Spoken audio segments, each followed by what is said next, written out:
sejam todos bem-vindos, professor Jefferson novamente. Hoje vamos dar continuação aos conhecimentos de resistência dos materiais, abordando a questão dos carregamentos distribuídos, né, para a gente determinar os esforços externos. Então, sem perder tempo, né, vamos lá.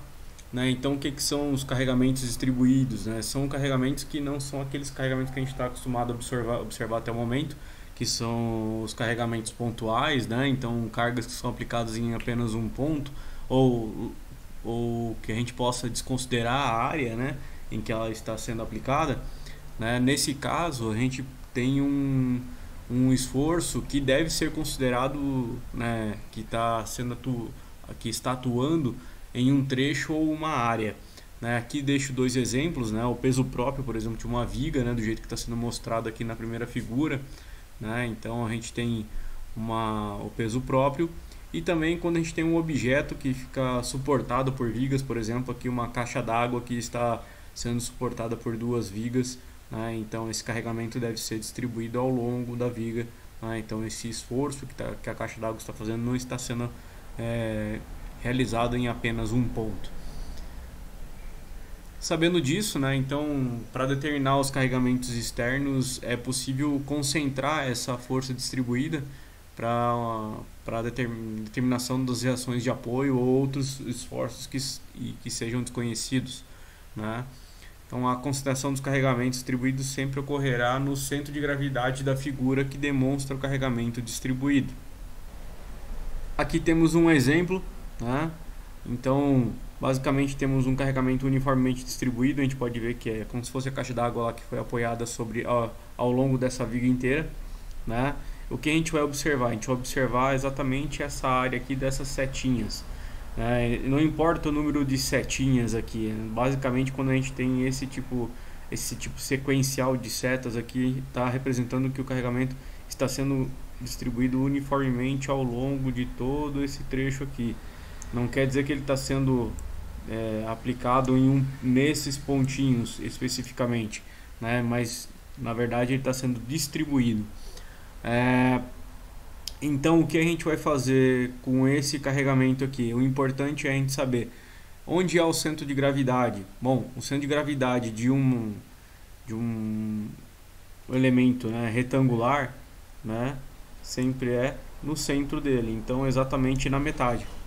Então, o carregamento será aplicado aqui, o carregamento distribuído vai ser substituído por uma força, que vai ser aplicada exatamente aqui no centro.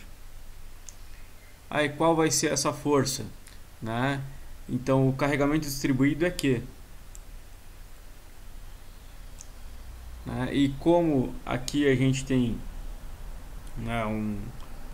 a intensidade de Q seria essa altura aqui. E o que compõe esse quadrado seria o tamanho aqui em qual ele está sendo distribuído, e a intensidade desse carregamento distribuído.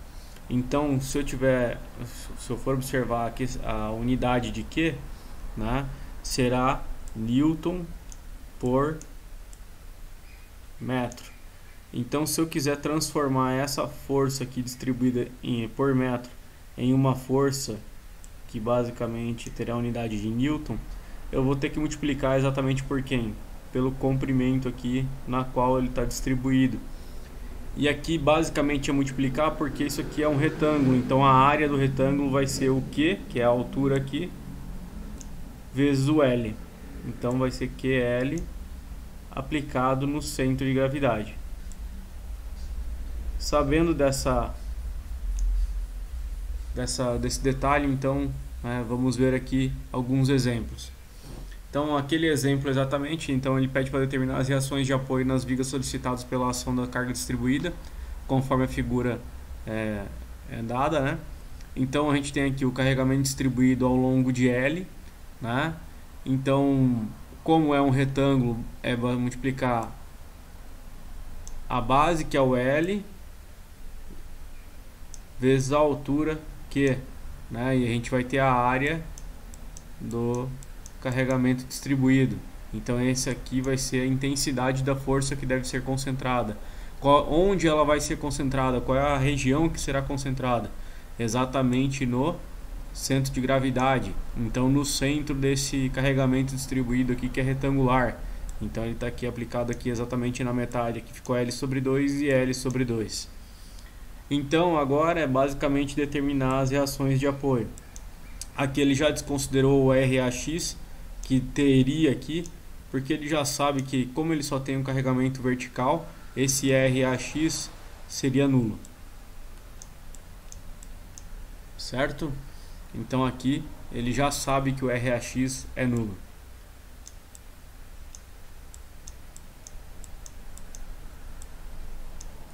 Por isso a despreocupação em obter. Então, para calcular o RB, né, ele fez o somatório de momentos em torno do ponto A.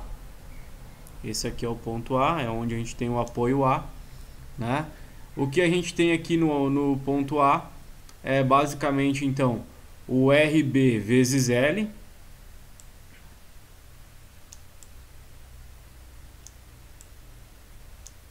que é esse braço de alavanca todo aqui, né? O RB ele tem uma tendência a fazer girar para esse sentido, né? A estrutura em torno do ponto A, imagina como se tivesse um pino, então é contrário ao movimento que ele considera positivo, portanto isso aqui é negativo, né? E agora o QL, que é uma força também, então ele vai tender a fazer um movimento no sentido que é o sentido horário, então aqui vai ser positivo, a força é Q vezes L,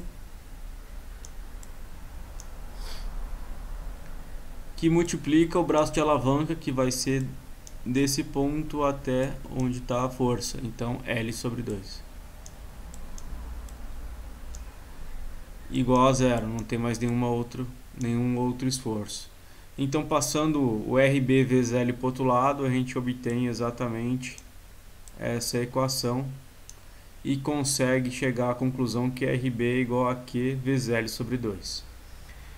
E quando a gente faz o somatório de momentos no ponto B, agora ele está marcando como referência o ponto B, o ponto onde está o nosso outro apoio, né? Então o RB não vai fazer momento, portanto sobrou apenas o RA e o QL. Dessa forma, para determinar aqui, a gente faz aqui, ó, o RA ele tem uma tendência de giro nesse sentido, em torno de B. Com isso, né, ele tem então uma tendência positiva, vai ser RA, que é a intensidade da força, vezes o braço de alavanca, que vai ser toda a viga, novamente, então vezes L. E o QL, nesse caso, ele tem uma tendência de giro anti-horário, portanto negativa, então menos QL, vezes o braço de alavanca, que novamente é L sobre 2. Isso igual a zero. Com isso, com essa equação, passando o QL L sobre 2 para o outro lado, que ele está negativo, passa positivo, a gente vai obter então a equação aqui que ele colocou, né? Então RA vezes L igual a QL vezes L sobre 2, né? Então a gente corta aqui os L's aqui, ó, e a gente obtém que o RA é igual a QL sobre 2, que faz sentido, né? Então se eu tenho QL, né, metade do QL vai para o apoio A e metade do QL vai para o apoio B, né? Exato, porque está aplicando o carregamento exatamente no centro. Segundo exemplo, então aqui a gente tem um carregamento distribuído, só que agora ele tem um formato triangular, né? Então, como é que a gente atua quando a gente tem um triângulo, né? Então, no lado onde a gente tem as setas maiores aqui, né, a gente tem para a gente concentrar esse esforço, como é que a gente faria, né? O procedimento é calcular a área, né, do carregamento. Como é que a gente calcula a área do carregamento aqui? É base vezes altura dividido por 2. Então é Q vezes L sobre 2. Isso aqui é o esforço né, que esse carregamento, né, estará fazendo de forma concentrada. Agora, em qual ponto? Aqui não pode ser no centro, porque ele não está uniformemente distribuído, né? O centro de gravidade de um triângulo é exatamente, né? Então, aqui não vou colocar uma forma mais adequada, né? Mas desse lado que as setas são maiores, é 1/3 dessa extremidade, né? É o centro de gravidade, ou a 2/3 da outra extremidade. Então, para essa viga aqui, é 1/3 de L, né? Ou L sobre 3, ou 2/3 de L, ou 2L sobre 3, que é o que está colocado aqui, indicado já no corpo já estudado. E o carregamento é exatamente QL sobre 2. Então a gente já vê que diferenciou, né, do carregamento uniformemente distribuído. Dessa forma, quando a gente for fazer aqui o somatório de momentos no ponto A, modifica um pouco. O que? Né? Então o somatório de momentos no ponto A é igual a 0. O RA não faz momento, mas o RB e o QL sobre 2 fazem. Então o RB, né? O RB ele vai ter um braço de alavanca de L, certo? E ele vai fazer um sentido de giro negativo, então seria menos RBL, tá? Vou anotar aqui na parte superior.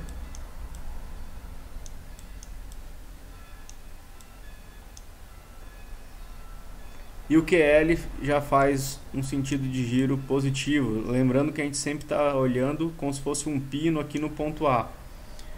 Então, sentido de giro positivo, QL sobre 2, vezes o braço de alavanca, que agora é da força até o ponto A, que é 2/3 de L.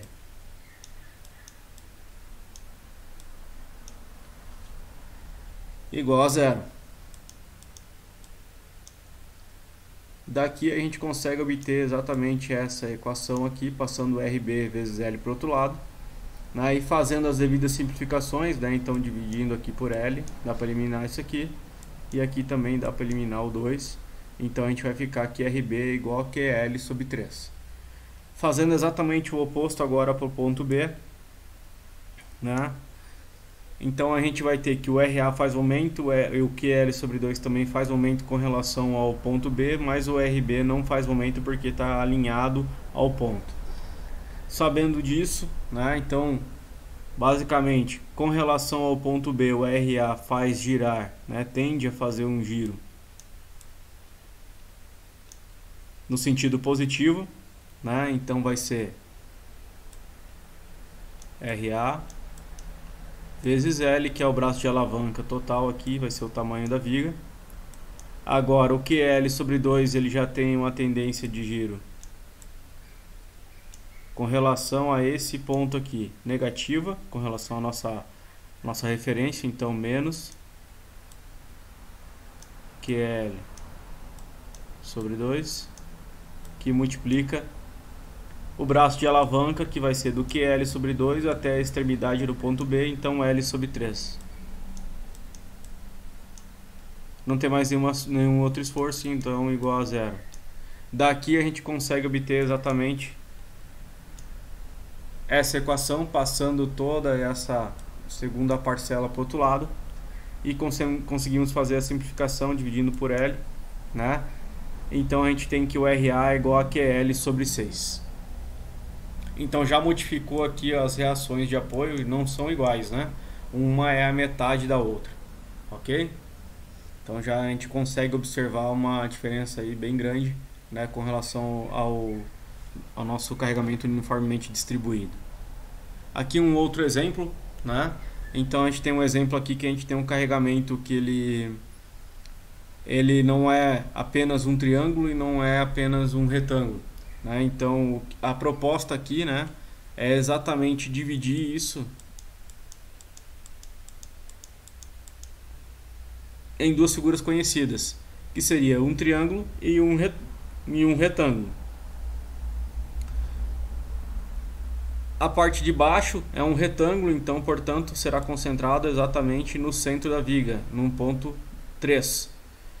A parte de cima será concentrada no ponto, né, que fica afastado do ponto B aqui, ó,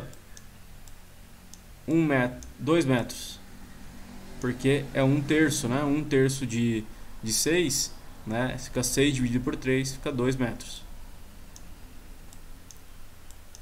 Então, sendo 2 metros e aqui 3 metros. Então, elas vão ficar afastadas de 1 metro. Exatamente o que está sendo mostrado aqui na figura de baixo. Ó. A de baixo seria 5 kN vezes 6. 5 vezes 6, 30 kN. Né? 5 kN vezes 6 metros, 30 kN. Aqui eu tenho que é 10 no total. Agora eu já fiz o cálculo dos 5. Então eu vou considerar só a parte de cima, que será 5. Então vai ser 5 vezes 6 dividido por 2. 5 vezes 6, 30. Dividido por 2, 15 kN. Então agora já tem os carregamentos concentrados. Aqui basicamente é fazer o mesmo procedimento que a gente vem fazendo até o momento, né? Então a escolha aqui foi fazer o somatório de momentos no ponto A. Somatório de momentos no ponto A, então, portanto, o RA não faz momento. Aqui o objetivo é descobrir o RB, né? Então a gente tem aqui que a força de 30 kN tende a fazer um movimento no sentido positivo, a de 15 kN também, e o RB no sentido oposto, portanto, sentido negativo. Dessa forma, né? Então a gente tem aqui que o 30 kN vai ser multiplicado pelo braço de alavanca dele, que vai ser 3 metros.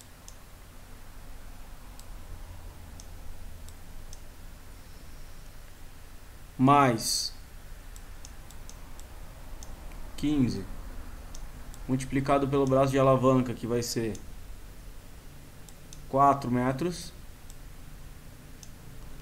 menos o RB multiplicado pelo braço de alavanca, que vai ser o total da viga, que é 6 metros, igual a 0. Com isso, né, a gente consegue obter exatamente essa equação que ele determinou. E obtida essa equação, então, né, fazendo os cálculos aqui, a gente consegue determinar que RB é igual a 25 kN. Sabendo disso, eu posso fazer basicamente um somatório de forças na vertical igual a 0, né? Então, o que eu tenho aqui na vertical? Eu tenho o RA positivo mais RB positivo também, e eu já sei o valor dele, menos 30, porque agora eu estou olhando essa referência aqui, né? Ele está contra a seta aqui, então menos 30 e menos 15 igual a 0. Então eu tenho que RA mais RB é igual a 45. 45 menos 25, RA é igual a 20 kN. Fica a dica de vocês refazerem esses exercícios aqui como treino. E aqui o último exemplo para sanar todas as dúvidas, né? Então, eu tenho aqui um carregamento uniformemente distribuído até o ponto onde ela tem 6 metros, e depois um carregamento, né, que é distribuído aqui numa forma triangular. Então basicamente eu vou ter quase o mesmo tipo de solução que eu tive antes, né? A gente vai dividir esses dois carregamentos, né, e vai concentrar essa parte do 8 kN exatamente no meio de 6 aqui, então em 3 metros a partir do ponto A, né? E vai fazer 8 vezes 6, que é 48 kN, e está concentrado a 3 metros. Agora, eu tenho aqui que é 3 metros e eu tenho que a parte maior aqui é 8 kN, tá vendo que é exatamente o mesmo ponto. Então é 3 vezes 8, 24, Porém, como é um triângulo, então é a metade sobre 2, então 24 dividido por 2, 12 kN. E ele fica concentrado exatamente a 1/3 da parte maior aqui, da seta maior. Então, a 1/3 da seta maior, de 1/3 de 3 é 1 metro. Portanto, a 1 metro desse ponto aqui em que está o RB. Ou a 2/3, ou seja, a 2 metros da outra extremidade. Tem os carregamentos, quero determinar RA e RB. Então, basicamente aqui, fazer o somatório de momentos no ponto A, determinou aqui no ponto A. Eu tenho que o RA está alinhado ao ponto, né? Então ele não provoca momento. Dessa forma, a gente sabe que o 48 ele vai provocar um momento no mesmo sentido da referência, então positivo. O RB no sentido inverso, então negativo, isso sempre levando em consideração como se tivesse um pino aqui no ponto A. E o 12 kN vai fazer tende a provocar um momento positivo, né? Então no sentido positivo aqui no sentido horário, né? De acordo com a nossa referência. Portanto, a gente vai fazer o somatório de momentos, vai ser 48 vezes o braço de alavanca, que vai ser 3, tá? Então 48 vezes 3 menos RB vezes, agora vai ser o ponto de RB aqui, então até o ponto lá, o RA. Então a gente tem aqui um afastamento de 6 mais 12, que multiplica, até aqui era 6, o braço de alavanca de 12 aqui, né, de 12 kN vai ser 3 mais 3 mais 1, 7. Igual a 0. Com isso, a gente basicamente passa o RB vezes 6 para o outro lado da igualdade e consegue determinar essa equação, né? E com isso, conseguimos determinar que RB é igual a 38 kN. Depois, basicamente, a gente faz o somatório de forças na vertical ou em Y igual a 0. A gente vai ter que o RA, que está no sentido positivo de Y, mais o RB,